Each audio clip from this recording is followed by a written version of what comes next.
Hello, CharterFolk. This is Jed here, and I've had the chance to come back to San Diego to talk with old friend Alan Bersin, and Alan has connections all over San Diego, and he had the great idea of recording this live at Jimmy Carter's Mexican restaurant in central San Diego. So we're doing this in the middle of an operating restaurant, so you may hear some background noise, but I hope you enjoy the conversation. Alan and I have had a really terrific time together here.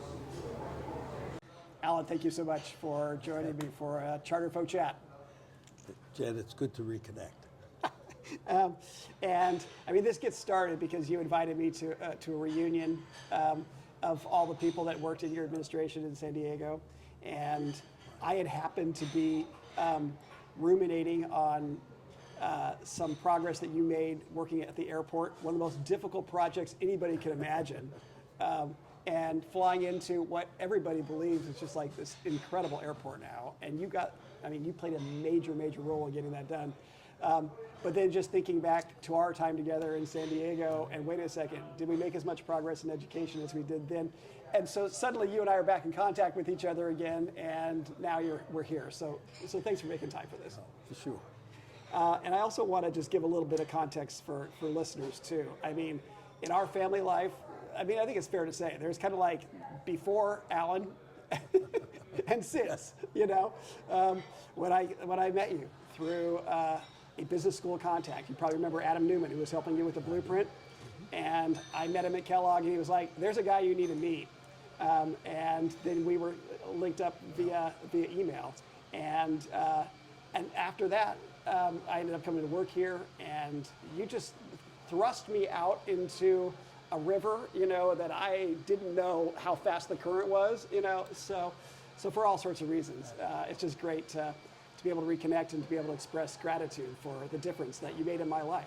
Well, thank you. That was a very special time, and the idea was to find good intellectual athletes and effective people who could learn how to swim. I had remember that was the time back 1998, 99, late 90s, early 2000s, Yep. when we tried the non-traditional school superintendent. Yeah. The theory was that nothing in the experience of a teacher or a principal would put them in a position to run a $2 or $4 billion system of education. And really starting with Rod Page, General John Stanford, Sure. and then Paul Vallis in Chicago, the idea was let's take leaders from outside the education sector and see how they do. And I think it was a very, very exciting time in American education, then joined by George Bush and Margaret Sure. Spellings and Yeah. No Child Left Behind, where this idea that we could make a difference systematically and systemically took hold, and it was quite a time. In San Diego, you were part of a extraordinary team. I mean, there were dozens and dozens of extraordinary people from all walks of life. Yeah, one of the things I talked about in that post was just, I think every superintendent is going to brag on their team, and there are incredible teams that have been assembled, for sure.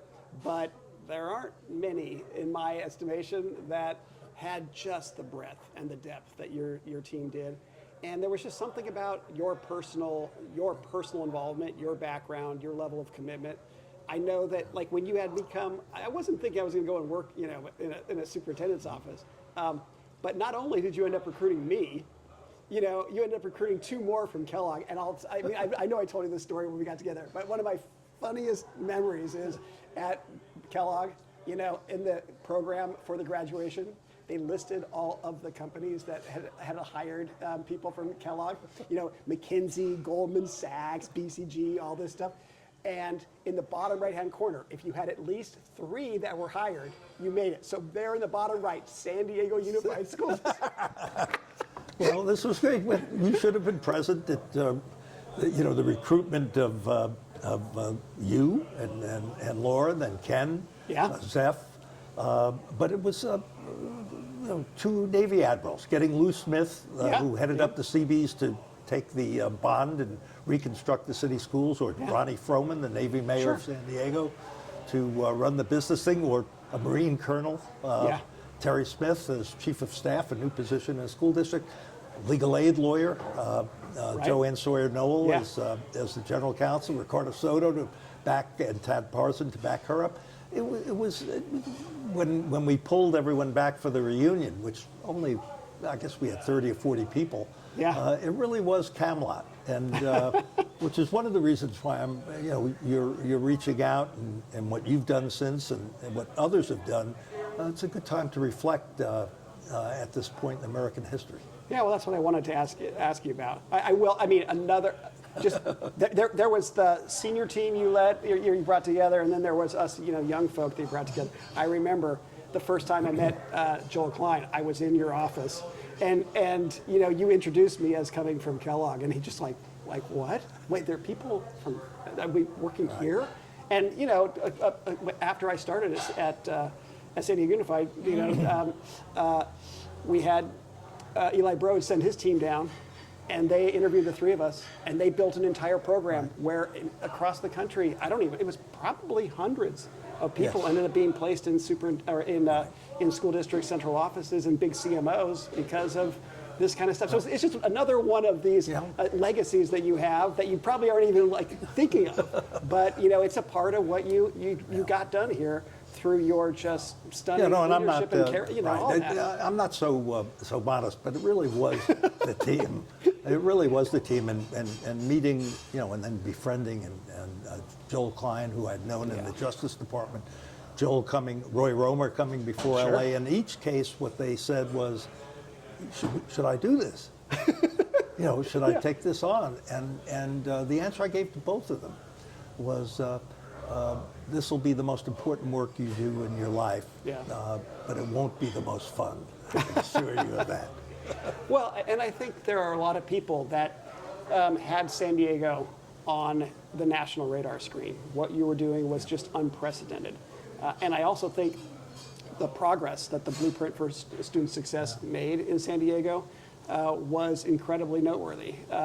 And also, it's a good question about how long did those reforms endure. So, I mean, you have your different moments to reflect. There's right afterwards, or then you went on to become Secretary of Education in California, give you more perspective then. But now, you're a good 20-ish years from leaving San Diego Unified. How do you look back now on that time? What was accomplished? How do you think about that? So it is important to reflect, particularly in light of the kinds of things that you're now doing, and many other people are doing. So it was the period of the non-traditional school superintendent, period when the business community, this was what got extraordinary visionary business leaders like Eli Broad involved, Reed Hastings involved. There was a hopeful quality to it, and the mission, as I understood it, really was given to me by Tony Alvarado. So Tony, who may rest in peace, my brother. That we talk about a stunning leader, man. To actually get him to come out to San Diego and then bring out Elaine Fink, who I'm stopping by to pay my respects to her this week in Coronado, is to actually take what they had done in District 2, the playbook, and to see whether we could bring it to the 8th largest school district then in the country. Whether or not you could really take to scale the kinds of reforms, the focus on literacy, the instructional improvement, the professional development. And I think, in fairness to the team that made it happen, and the teachers who came around, and the principals in the 180 schools who, for the most part, led reform and led to the kind of achievement, the increase in student achievement, particularly K-8.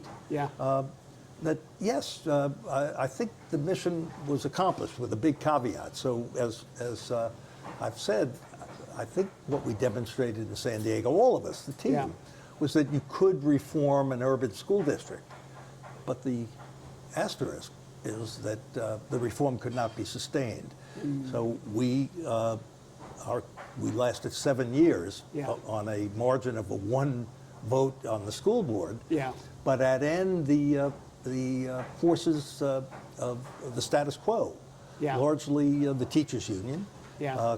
coupled with the link to a school board electoral system, carried the day and has since. But that doesn't. That does have some lessons for where we are now. It's like, I mean, Tony and I didn't spend that much time together. He just couldn't be bothered by anything that didn't go direct to the instruction. The only thing, you talk about all your charters, Jed, blah, blah, blah, whatever. I think he called me Boswell during those days. He was whispering, right. But, he really had this just, hey, look, if instruction does not improve, we're not getting anywhere. And I do remember having the privilege of sitting in on some of the professional development activities. I remember Elaine working with the principals and saying, how do you do a walkthrough? And breaking it down so specifically. When you walk through a classroom, what are the practices that you're trying to gauge for? And most people walk into a classroom, they don't even know what to look for. And Ricardo's here. I mean, when I was at CCSA, I ended up visiting 750 charter schools in my 10 years at CCSA. But I was always trying to help other staff members crack open the experience of visiting a charter school. What exactly are you looking for? And you're looking for a different thing when you're visiting a whole school and charter and all that than you are visiting a classroom on practice. But still, the specificity, the standards, the passion about how important this is, all a legacy of Elaine and Tony doing it here system-wide in San Diego. Yeah. The instructional leaders, Carol Pike, Debbie Beldock, and these were extraordinary leaders who we then grew a large crop of new leaders through the academy that we established with Paulo Cordero at the University of San Diego. All of that was terrific. But you say, why wasn't it sustained? And the answer, and this is people, the anti-union people in my subsequent career always would say, well, they assumed that I was anti-labor union because, in fact, that was the story that came out of San Diego. And the fact is not true. I come from a union-friendly family. I've been the member of 2 unions myself. My mother, when I was a sophomore in high school in 1962, would not let me cross the picket line when Albert Shanker mounted the first teacher strike in New York. So this is not personal, but I have come away with the conviction that absent the elimination of the influence that the NEA and even the AFT has over American education, we will not be able to reform systematically public education in this country. And they're just doing the job that they're legislated to do, which is to give adults what adults want for their jobs rather than children what children need for their education. That is a fact that we have to confront, which is absent changes in that and the school boards that actually perpetuate. The school boards are actually the tool by which the unions maintain their power. Absent changes in those 2 dimensions of our current political situation, a lot of things in our politics, we will not be able to get to where we need to be in terms of systematic reform. That doesn't mean that we can't have the kind of reforms that charter schools, the charter movement is pursuing, and the idea of that you introduced 25 years ago, the idea of a portfolio of schools. The idea is we're in a period of great change, and rather than trying to get the whole enchilada, what we need to do is really double down on the principles that we rely on and give people autonomy, give parents, give teachers, give school leaders an opportunity to be creative. I think that's the period we're in, and that's what I understand. The work that you've been doing in the year since Camelot. Yeah, well, I mean, I continue to push on this, and I think that charter schools have growing success over time. I think there is in the ether right now a lot of discussion about private school choice and all sorts of other things. And yet charters just keep chugging away. And in urban settings right now, If you look at New Orleans, I've been writing about New Orleans. I've been sending you materials about New Orleans and Indianapolis and Camden and in Newark and in Washington, D.C., even places like Philadelphia, where we get concentrations of schools that are doing well. We see that all boats rise across, the entire school district, and then historic gaps close as well. And so it seems to me as though this should be an approach that is being embraced even more aggressively, but we don't really see that. The only places where it happens is where the charter school world itself and our funders and our other supporters just put everything that we can toward getting it done. But that's the way politics works. That's the way American history works. It's people getting together and seizing the opportunity that a particular political situation offers.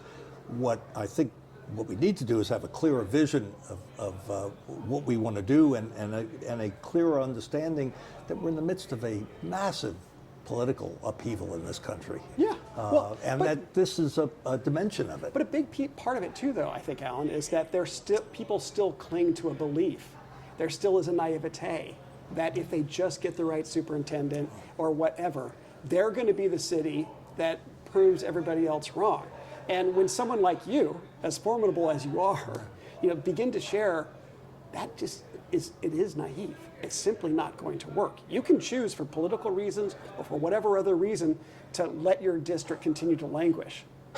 But don't believe that you're actually going to be able to drive lasting change. I think your opinions on this, given your experience, really matter. Yeah, I would continue to say that loud and clearly.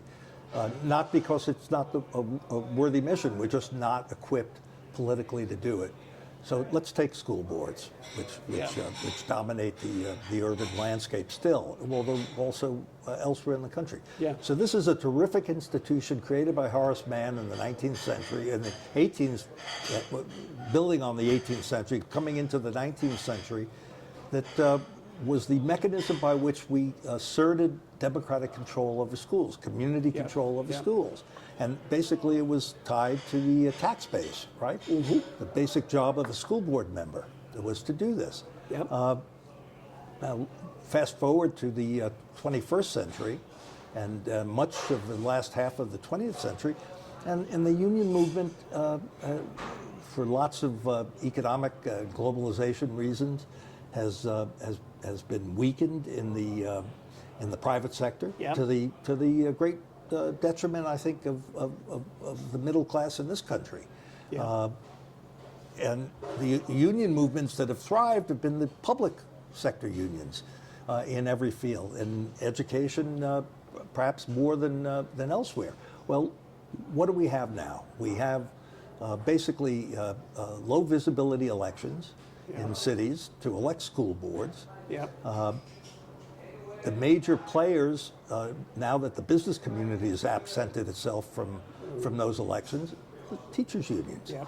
And it's hard to blame the teachers' unions to capitalize on this opportunity that they have and exploit regularly to elect people who are friendly. Right. What is that?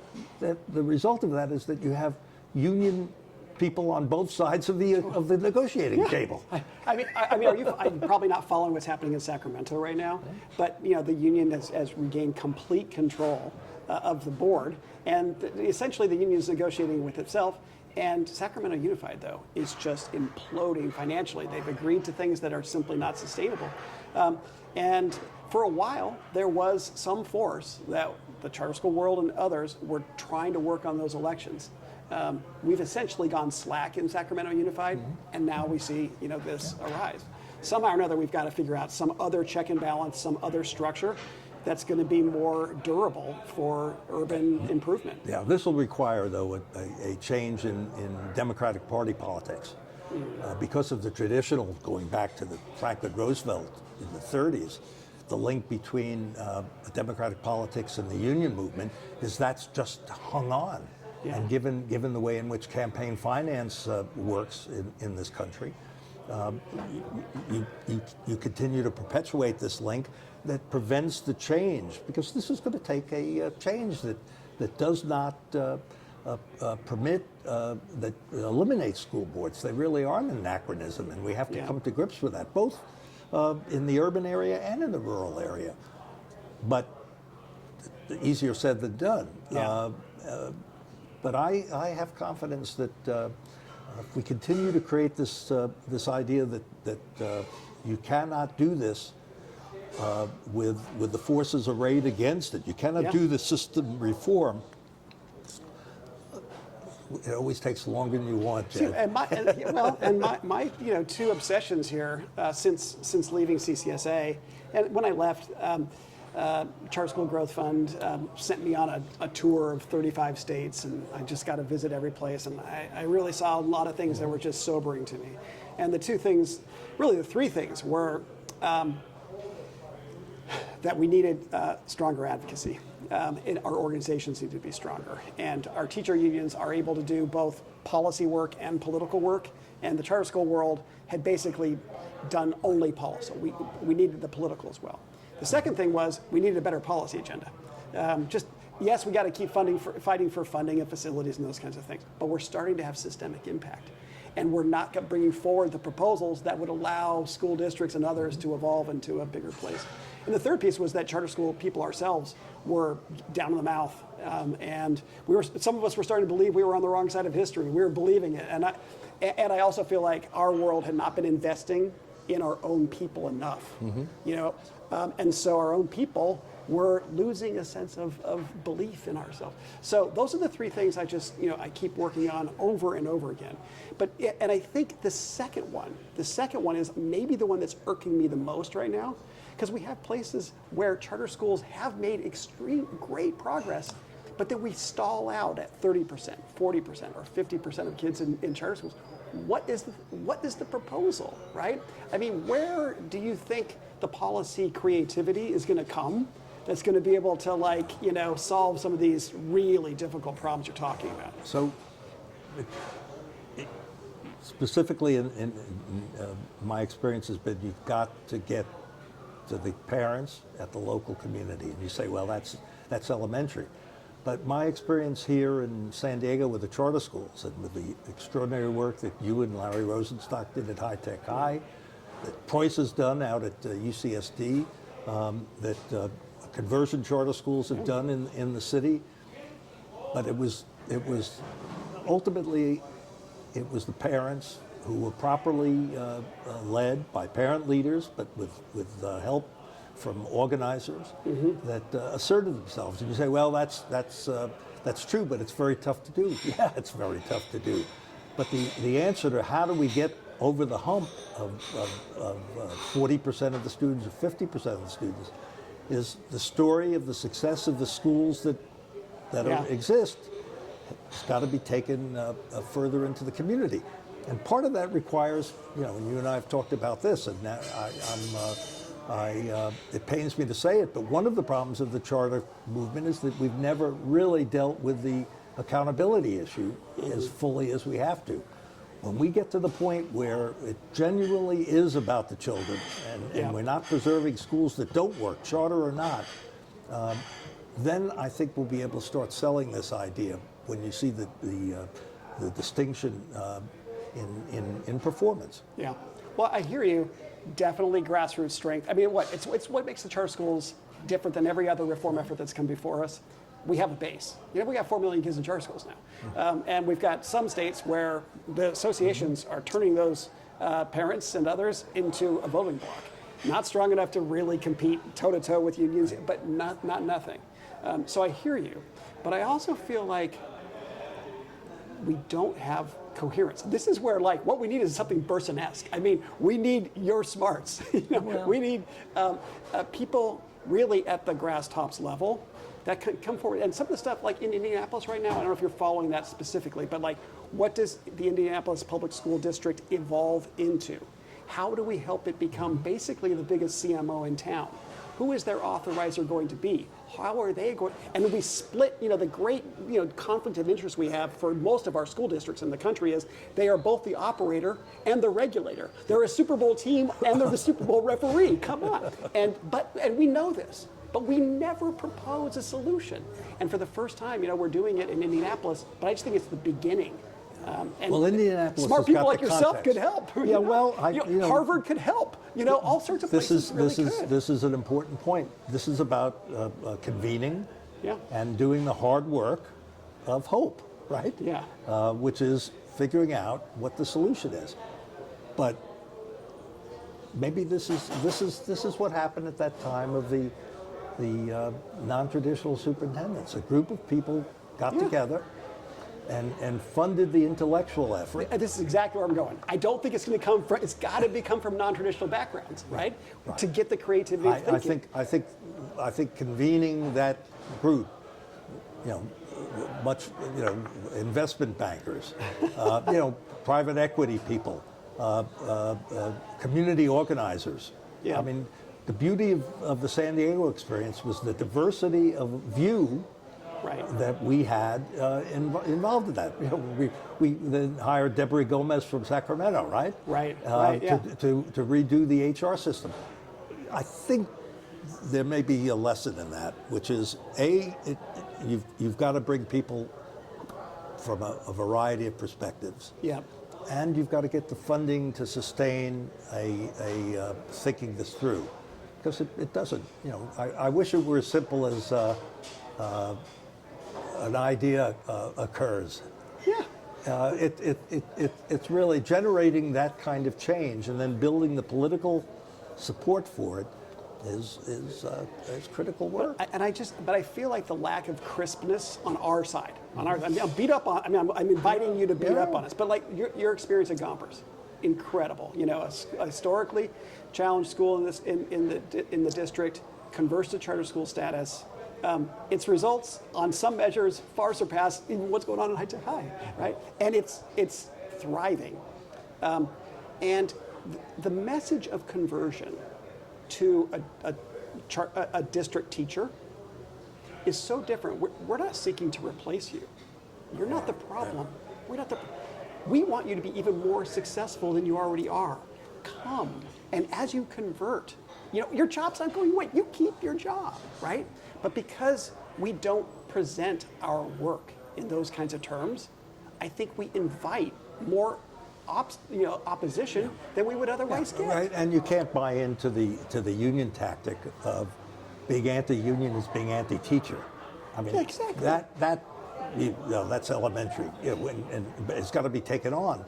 And I think we demonstrated by the end of the 7 years in San Diego before the school board election that ousted us, most of the teachers were there. I think in the last year of the 2004, 2003, only 10% or 15% of the teachers voted in the union election. They were on, and so this idea of getting the word out to teachers has got to be backed up by also dealing with the idea that you don't need an antiquated contract of 400 pages of stupid work rules to protect a teacher. That in fact teachers are protected and they're paid, and they're honored if they perform. Right. I think I like this idea of you convening and you and your colleagues convening a group that would do the new. One of these conventions in American history that takes place, where you get the Seneca Convention or the Women's Suffrage Convention, where people actually rethink the movement. Yeah. I think we're primed for that. And I just think years after working for you, another real mentor and supporter of my life was Ray Cortines, and he was announced to be the superintendent in LA in the same week that I was announced to be the lead at CCSA. So we had lunch together 2 weeks later, and I sat down and I congratulated him for becoming the biggest CMO in town, leading and his laughter, his laughter just echoed across a restaurant like this. But the thing was, and we laughed, but I actually was serious. I think we have to have these ideas, and you're talking about accountability, and I talk about the Super Bowl conflict there, but we propose nothing. I mean, just to propose, San Diego Unified should basically operate like a CMO. Every 5 years, it should be making its argument for continuing to operate its schools. And San Diego County Office of Education is going to be their authorizer. Now, is it ever going to happen? No, probably not. But by starting to surface ideas like this, we now start to like condition the landscape. And I just feel like we're not conditioning it nearly as much as we need to. But let me ask you about. Do you mind if I ask you about because you sent me an email with some other things that you were that you're concerned about. Another thing that people don't give you enough credit for is you were the chair of the California Commission on Teacher Credentialing, and you made a very subtle change in regulation at the state level that said if you wanted to run your intern program, if you wanted to credential your own teachers, it previously said you had to be a school district, but you changed it brilliantly to an LEA, because you knew that charter schools were deemed LEAs in the state of California, and so then you were able to go to Larry Rosenstock, and I understand you had to go to him like 2 or 3 times. To create it's a part of the story that Larry never told me, right? To create the high-tech high college of education, right? I mean, so it's a policy innovation. It's a really subtle little piece, and maybe it's a fun little anecdote, but it also, I think, speaks to just more profound changes that we have in terms of how we're preparing new people to come in. Are our graduate schools of education properly set up? I know you've just, you've worked on this for a very long time. Yeah. What are your latest thoughts on that? No, so the idea of teaching, the ironies, the paradoxes, is that we pay teachers so very little compared to investment bankers. Yeah. When you look at the work that they're doing, the fact that teachers colleges, schools of education were a function of legislation during the land grant period.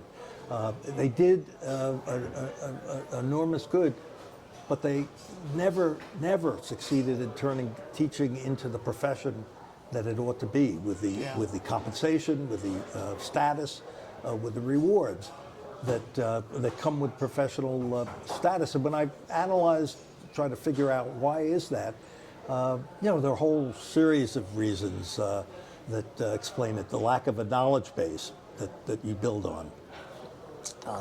The resistance of higher ed in the education field to change. But see, Jed, part of what I admire about what your group is doing now is, the period.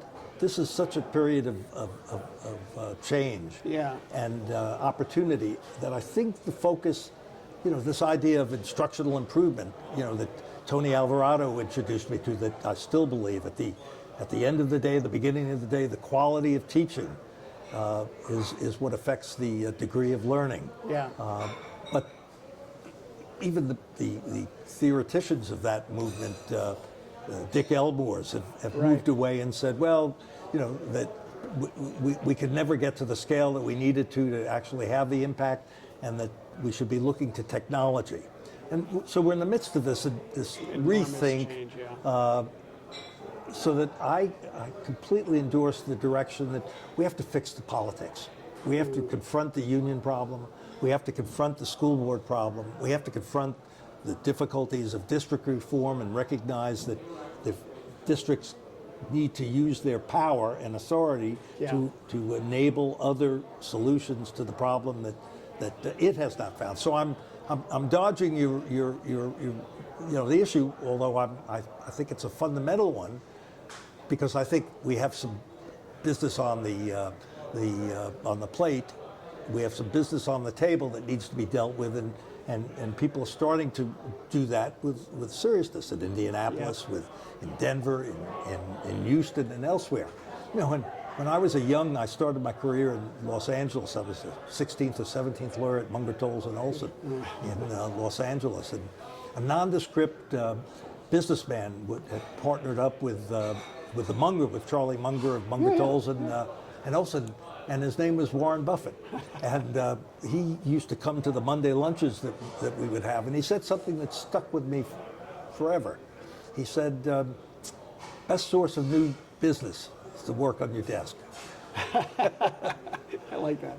I like Best source of new business is the work on your desk. So the work on our desk now is big political change, but it starts very small ways. Well, so let's say you were hired tomorrow, and given another or let's say you're talking to people that are taking these roles. I mean, a part of it is the superintendents and the school boards. They must operate within the constructs that they have. And some of the things we're talking here are longer term solutions. It's more tectonic than they can deal with. At the same time, though, I feel like if they have the right orientation, if they more actively chose a Camden approach, I mean, I don't know if you follow what like Newark is doing. Newark is so sad. The charter schools are growing, and rather than like responding in a healthy way, they have basically created a bunch of new selective admissions magnets. And there's ability sorting all the kids, and they're sucking money away from the schools that are not the selective admissions magnet. That's what's happening as we grow, right? So I just feel like superintendents and boards, where they are right now, they have very significant sway, even within a broken, broader landscape. I mean, if you were taking one of these roles, or if you were mentoring like 3 or 4 of them, would you, hey, crack open the experience in Indianapolis and Camden and run the same play, or what would you be saying? Yeah, you'd want to be sure that there was the capacity within the politics as it existed to deal and confront and confront this, which is you're not going to get the the entire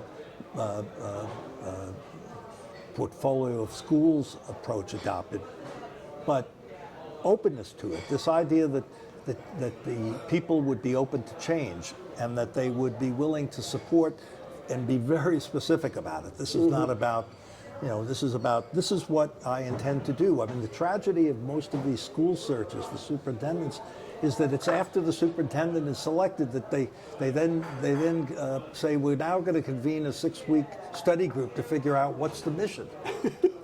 As opposed to superintendents saying, this is what I intend to do. Right. And I need some assurance that this is good, that I'm going to have a 4 to 5 year period to implement it. And if you're not in a position to guarantee that support, then you'll have to find someone else for the job. I mean, this is not about getting in there and seeing how it goes. Right. This is about having a very firm idea of what you intend to do without necessarily insisting that it all be done in the first 6 months, but creating the conditions for change toward the kind of diversity of operation that we clearly need. There's plenty of jobs to be done in education today. And being a large urban school superintendent may not be the one for you. Well, you sent me a fascinating Substack. You're talking about the changes that are happening in the economy and broader politically.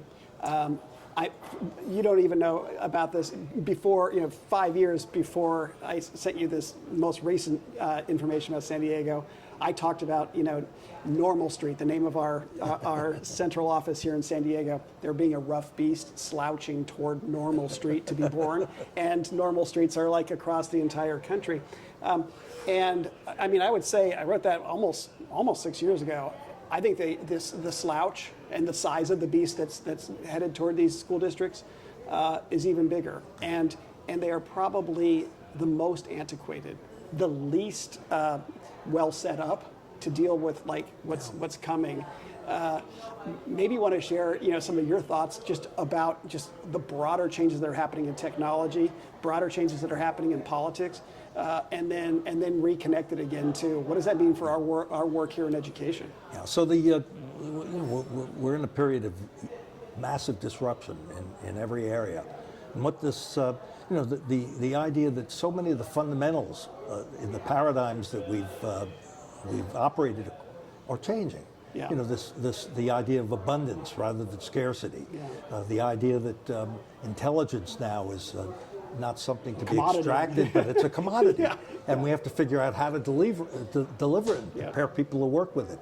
You know, the idea that we having mapped the genome, we now can work for healthcare solutions that were not Yeah. simply not there. This is you know, mind-boggling, and nobody understands how this is going to play out. So we have to take our piece of this Yep. and recognize that there are big changes coming. Public education, even now, exists in a whole variety of different forms. Yeah. But I think we're in a period where we have to support experimentation. Right. We have to, and not dismiss them, not dismiss even, you know, the idea, and be completely nonpartisan, because Totally. the two parties, they're on their way out as well. Yeah. There'll be an evolution. It'll take longer than it should, but there's no question that the Roosevelt and the Reagan ways of organizing our politics and seeing social solutions, they've been discredited by the extremism that's been attached to them on either Yep. side of the spectrum. So this is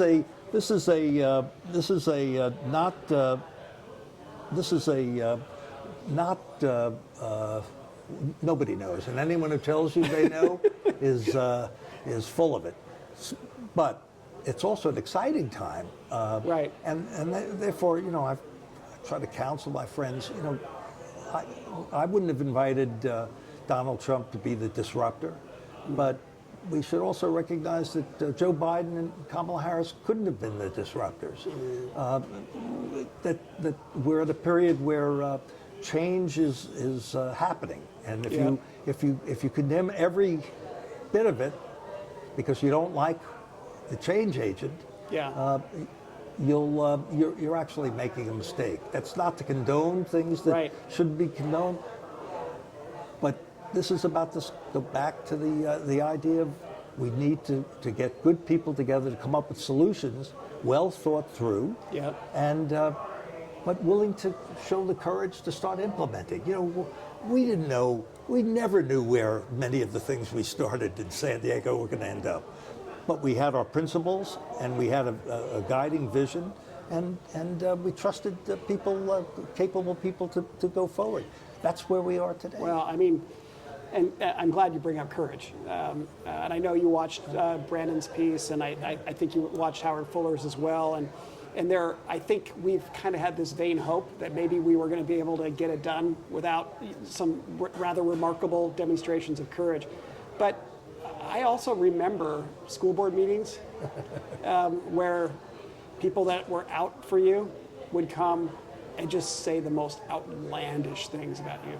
Like, oh, it's just, and you just sat there, you know, and you kept freaking going. You kept freaking going. I mean, so, you know, can you speak a little bit about where you got it, and you know, what's the right encouragement for people that are in these situations where it's going to require a level of courage probably beyond what they imagined for their own lives? Everybody's got to discover that core for themselves, and when they, I think it's a realization for me that you have to develop that. This is not something we're born with. You know, being called a Nazi and having people run to yell at your children how miserable you are is not something that we're capable of dealing with. And by the way, the latter is the only one where I actually would not accept it. Yeah. But this is about toughness. You know, this is about understanding that you've got to have a thick skin. You know, that there's leadership is requires that. This is not a this is a contact sport of the first order, and you've got to hit as well as be hit, but you know, try not to leave unnecessary bruises. Yeah. So yeah, I mean, toughness is something people don't get into positions and last if they don't have that quality that they've the inner strength, and it comes from mentors, it comes from loved ones, it comes from good partners, it comes from experience. You know, Yeah. The only way to know is to find out. Well, we have a lot of people that if they stress how broken our public education system is, people will start accusing them of not caring about public education. And I think the reason that our adversaries do this is because they realize it works. And some of our own people like take the edge off. And so what I feel like we just have to do a better job of is expressing our reverence for what public education is supposed to be, and no one's knocking us off those moorings. And a part of us breathing life into that thing is to be able to honestly talk about how grave the problems are and how profound the changes need to be if it's going to long endure. Yeah. But you want people at your back. You want people at Believe your me, back. I know that one too. Yeah. You want people at your back. The single moment, the greatest moment that I remember from those years was right toward the end when it was already announced that my contract wasn't going to be renewed, and was the charter vote on Gompers, and the school board meeting at which the union had fired up. Its two members on the school board and was determined to prevent Gompers from becoming a charter school. And there were 150 parents from the poorest neighborhood in San Diego. People coming from their jobs, people literally from Southeast San Diego coming to Not So Normal Street, and standing there, and that school board vote was 5-0. So, this is not going to be done because it's a good intellectual notion. Yeah. But we need the plan, and we need the mission, and we need the vision. But this is because we persuade people that they've got to stand up and do what's right for their children, which they will do. Yep.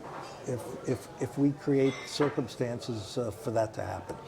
Well, I appreciate so much you spend this time with me. It's great to reconnect again, and I think people will understand why, even when you recruited me to the district to not do everything that was my first inclination, but I wanted to be a part of the story that was happening in San Diego. I think people will understand better why I made that decision, having a chance to observe this together.